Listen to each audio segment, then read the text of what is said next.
안녕하세요. 제겐 요즘 머리가 깨질 듯이 큰 고민이 생겨서 이렇게나마 글을 적게 되었습니다. 다른 문제가 아니라 제 처제와 같이 살게 되면서부터 처제의 돌발적인 행동에 어찌할 바를 모르겠네요. 아무튼 각설하고 이야기를 시작하겠습니다. 일단 제 아내와 처제는 다른 자매보다도 각별한 사이입니다. 하루 이틀에 한 번씩은 꼭 연락을 주고받고 카톡이나 문자도 자주 주고받았습니다. 그런데 처제가 6개월 전부터 우리 집에 들어와 살게 되면서부터 이 고민이 시작되었죠. 아내는 공학 박사의 연구원이며 처제는 연극영화과 나와서 백수인데 간간히 오디션은 보러 다니고 있습니다. 단편 영화에 출연한다고 들었던 것 같은데 아직 작품에 나온 건 직접 보지는 못한 상황이죠. 처갓집 장인어른 장모님은 지방에서 살고 계시고 원래는 동네에서 알아주는 부자였지만 장인 어른이 하시던 사업이 좋지 않아져서 지금은 사정이 많이 어려워지셨죠. 결혼할 때만 해도 엄청 호화로운 결혼식에 지원도 많이 해주셨지만 상황이 많이 어려워지셔서 지금은 저도 몇 달간 도움을 드렸을 정도로요. 아무튼 처갓집의 경제적인 난황으로 인해서 독립해서 살고 있던 처제가 월세를 부담할 형편도 되지 않았던 건 물론이고 살고 있던 오피스텔 보증금까지 빼게 되었죠. 어느 날 평상시처럼 퇴근하고 집에 들어가서 저녁을 먹고 있는데 아내가 저에게 이야기하더군요. 당장 처제가 내고 있는 월세도 부담이 되고 있고 지방에서는 오디션을 보러 다니거나 일을 하기 힘드니까 서울에 있어야 하는데 우리가 조금 불편하더라도 한 1년만 데리고 있으면 안 되냐고 조심스레 묻더라고요. 저는 아내가 얼마나 어렵게 그 이야기를 꺼내는지 잘 알았기에 흔쾌히 알겠다고 하면서 그러자고 했습니다. 솔직히 그렇게 승낙을 하면서도 처음에는 굳이 안 좋을 것도 없었거니와 처음에는 좋았습니다. 젊은 처제가 집에 있으니 활기도 생기는 것 같았고 처제 덕분에 알지 못하던 영화도 많이 보게 되었죠. 특히 영화처럼 잘 만들어진 미국 드라마에 세계의 눈을 뜨게 되었습니다. 그런데 3개월쯤 지나자 처제의 옷차림이 변하기 시작했습니다. 인터넷에서만 볼 수 있을 것 같던 짧은 바지를 입고 딱 달라붙는 옷을 입으니 눈을 어디에 둬야 할지 모르겠더군요.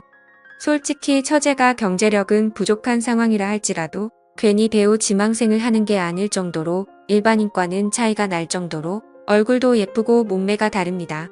그냥 누가 보더라도 다리도 모델처럼 길고 얼굴도 예뻐서 길 가다가도 다시 돌아볼 정도입니다. 한 번은 아내도 처제에게 옷이 그게 뭐냐고 하자 배우는 몸매 관리를 잘해야 하는데 펑퍼짐한 옷을 입으면 관리가 안 된다고 대답을 하더군요. 그날 이후로는 아내가 처제에게 말을 했는데 굳이 또 제가 처제에게 지적하라고 할 수도 없는 노릇이더라고요. 그렇다고 처제가 문란하거나 그렇지는 않고 이야기를 나눠보면 보수적이고 생각도 제대로 된 여성이었죠. 아무튼 처제의 복장 문제로만 이런 고민글을 쓰고 있는 게 아니라 진짜 제가 힘들게 된 문제는 여기서부터 시작이 됩니다.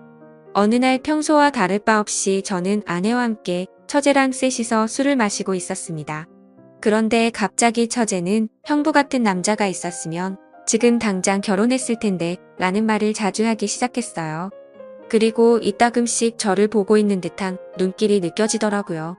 심지어 아무리 가족이라고 할지라도 자연스럽게 팔짱을 끼거나 하는 일도 잦았는데 그럴 때마다 깜짝깜짝 놀랬고 솔직히 그때만 해도 설마 처제가 다른 생각이 있는 건가 생각을 했었습니다.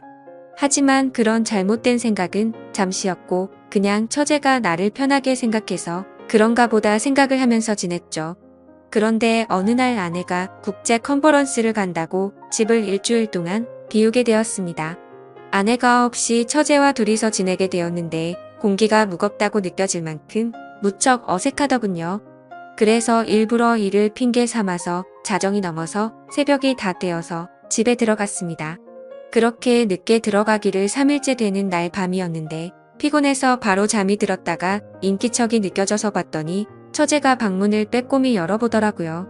방에 무슨 볼일이 있는 건가 싶었는데 처제는 조용히 다시 문을 닫고 나가더군요.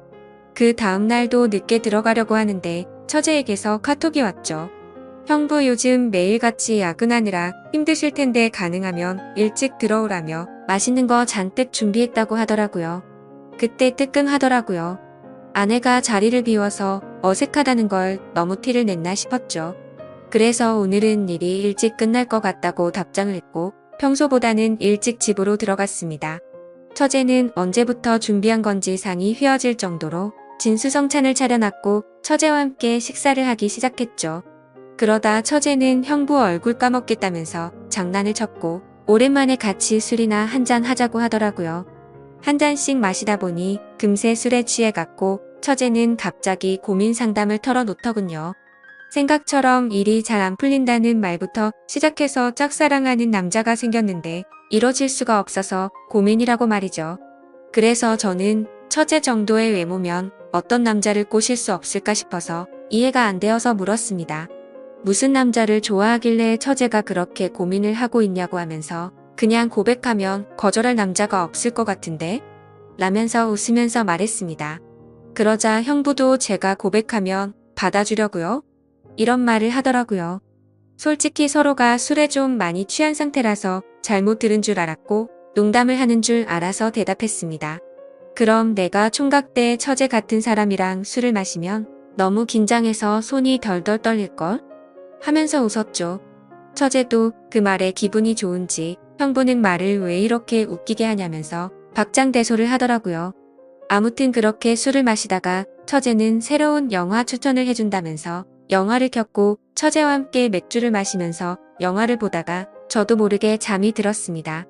그런데 뭔가 손을 잡는 기분이 들어서 살짝 눈을 떠보니 처제가 제 손을 잡고 있더라고요. 아무리 술에 취했다고 하더라도 갑자기 손을 잡는다는 게 무슨 의미인지 온갖 생각이 다 들었습니다.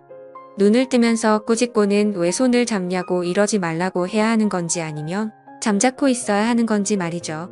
그렇게 갈등을 하고 있는데 처제가 조용히 일어나더니 살금살금 방으로 들어가더군요. 10초 정도 되는 그 시간이 10시간처럼 느껴졌었죠. 다음날 저는 아무것도 모르는 척하고 처제에게 인사를 건네고 출근을 했습니다. 그리고 나서 아내가 한국에 돌아올 때까지 매일같이 새벽 1시쯤 들어가서 6시가 되기 전에 집에서 나갔죠. 처제가 무슨 생각을 하는지 정확히는 모르지만 저도 눈치가 있는 사람이니 대충 어떤 마음인지 알 것 같았습니다. 솔직히 마음이 심란하면서도 그러면 안 되지만 기분이 좋기도 하고 마음이 너무 왔다 갔다 하더라고요. 그래서 아내가 집으로 돌아오고 나서도 저는 처제가 어색해서 계속 새벽 늦게 집으로 들어갔습니다. 처음으로 보이는 행동의 아내는 제게 요즘 왜 이렇게 늦냐고 물어봤지만 저는 일이 바빠서 그랬다고 변명하고 그게 반복되다 보니 아내와 저는 제법 다투기도 했죠. 그렇다고 있는 사실 그대로를 말할 수도 없는 노릇이었습니다. 처제가 나를 좋아한다고 이야기하면 각별한 자매 사이가 깨져버릴 것 같고 그런 일이 일어난다면 말이 안 되잖아요. 만약 처제가 발뺌이라도 하면 저만 이상한 사람이 될 것 같기도 했습니다. 제 짐작이 그랬을 뿐 그렇다고 특별한 일이 있었던 것도 아니었고 처제가 제게 고백을 한 것도 아니었으니깐요. 그렇다고 대뜸 처제에게 가서 처제 나 좋아하지? 라고 물어볼 수도 없는 노릇이었고 뭐 저러다가 처제에게 남자가 생기면 잠잠해지겠지라고 생각했습니다. 익명으로 솔직하게 말씀드리자면 저도 사람이다 보니 여배우처럼 예쁜 처제가 저를 좋아한다고 하면 어떤 결정을 해야 할지 고민도 많이 되더라고요. 그냥 정신 나간 사람처럼 일을 저질러 버릴까 하는 생각도 해봤습니다. 그런데 다른 사람도 아니고 아내의 동생과 만날 수는 없는 거였고 사람이 아니고 개가 될 수는 없었습니다. 처제가 오기 전까지는 아내와 사이도 좋았는데 지금은 살짝만 건드려도 싸움이 나는 냉전 같은 상태입니다. 그러던 중 처제는 외출을 해서 들어오지 않았던 날 아내와 같이 둘이서 식사를 하다가 물어봤습니다. 이제 어느 정도 됐으니 처제를 내보내는 게 어때 우리가 월세를 대주자라고 물어봤지만 씨알도 먹히지 않았습니다. 동생은 자기가 데리고 있으면서 케어해주겠다고 하더군요. 그리고 우리가 월세 대주면 적금이나 할부금은 어떡하냐고 말을 하더라고요. 또 괜히 갑자기 처제에게 그런 말로 압박을 주면 애가 어떻게 생각하겠냐며 일에 전념을 못할 거라고 했죠. 솔직한 이유가 목 끝까지 차올라서 말을 하고 싶었지만 처제가 저에게 대놓고 뭐라고 한 건 없으니까 뭐라고 말도 못하겠어서 알겠다고 대답을 했습니다. 차라리 그날 밤 처제를 꾸짖을 걸 그랬네요. 그날 이후로 처제에게 계속 냉랭하게 대하니까 대충 알아서 하라는 암시는 준 셈이었다고 생각했는데 처제도 대충 아는 듯한 눈치였는데도 불구하고 저만 보면 눈웃음을 짓더라고요. 그런데 그런 사정을 모르는 아내는 요즘 들어서 처제에게 왜 이리 쌀쌀맞게 대하냐고 면박을 주더라고요.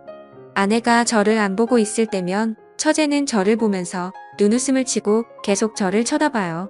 아내는 아무것도 모르고 제가 단순히 처제가 얹혀 사는 걸 싫어하는 줄로만 알고 있습니다. 그러다 보니 아내는 제 모습에 실망을 했고 부부 사이도 온기가 없어졌죠. 그냥 지내다 보면 시간이 약인 문제일 수도 있고 털어놓으면 돌이킬 수 없는 일이 될 수도 있고 고민이네요. 그리고 만약 이렇게 시간만 보내다가 와이프가 알게 되기라도 하면 왜 미리 말을 안 했냐고 추궁할 테고 진퇴양난의 상황입니다. 그리고 며칠 뒤 아내가 또다시 일주일 동안 해외 출장을 간다고 하네요. 처제를 어떻게 하면 좋을지 너무나도 걱정이네요. 지금까지 제 글을 읽어주셔서 감사드립니다.